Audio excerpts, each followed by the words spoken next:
हाँ तो गाइस आज के इस वाली वीडियो हम बात करने वाले हैं कैपकट के टॉप ट्रेंडिंग मतलब इफेक्ट के बारे में, जो यहाँ पे टॉप ट्रेंडिंग पे इफेक्ट चल रहा है यहाँ पे जो इस टाइम पे, उसके बारे में बात करने वाले हैं। तो चलिए आज की इंटरेस्टिंग वीडियो स्टार्ट कर लेते हैं। तो यहाँ पे देख सकते हैं मेरे मोबाइल स्क्रीन के ऊपर यहाँ पे एक यहाँ पे जो है प्रोजेक्ट को स्टार्ट किया हुआ है। इसके ऊपर हम अप्लाई करने वाले हैं। भी इस पर किसी को कोई भी अप्लाई नहीं हुआ, यहाँ पे भी सिंपल पिक्चर है, तो इसी के ऊपर हम अप्लाई करने वाले हैं।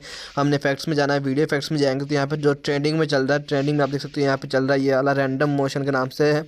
तो मैं इसके ऊपर जैसे पहले इसको डाउनलोड कर लेता हूँ। डाउनलोड करने के बाद आपके ऊपर इसको हम थोड़ा सा मतलब कि अप्लाई करेंगे, और अप्लाई करने के बाद आप यहाँ पे देखोगे कि इसके अंदर क्या चेंजेस मिलेंगे। जो टॉप का यहाँ पे ट्रेंडिंग में चल रहा है जो, तो इससे हमें क्या चीज़ें यहाँ पे देखने के लिए मिलती हैं। तो डाउनलोड होने में थोड़ा सा टाइम ले रहा है इसको यहाँ से डाउनलोड होने में, तो उसके बाद हम इसको अप्लाई करेंगे। तो गाइज़ हमारे पास यहाँ पे ये अप्लाई हो चुका है। आप यहाँ पे देख सकते हो इसका जो मतलब फ़र्क है। मैं यहाँ पे थोड़ा सा इसके ऊपर प्ले करता हूँ पहले। यहाँ पे अब देख सकते हो इसके ऊपर इस तरह सा कुछ यहाँ पे आपको स्पीड भी देख सकते हो, और इसकी मतलब कि आप चीज़ें यहाँ से सेट कर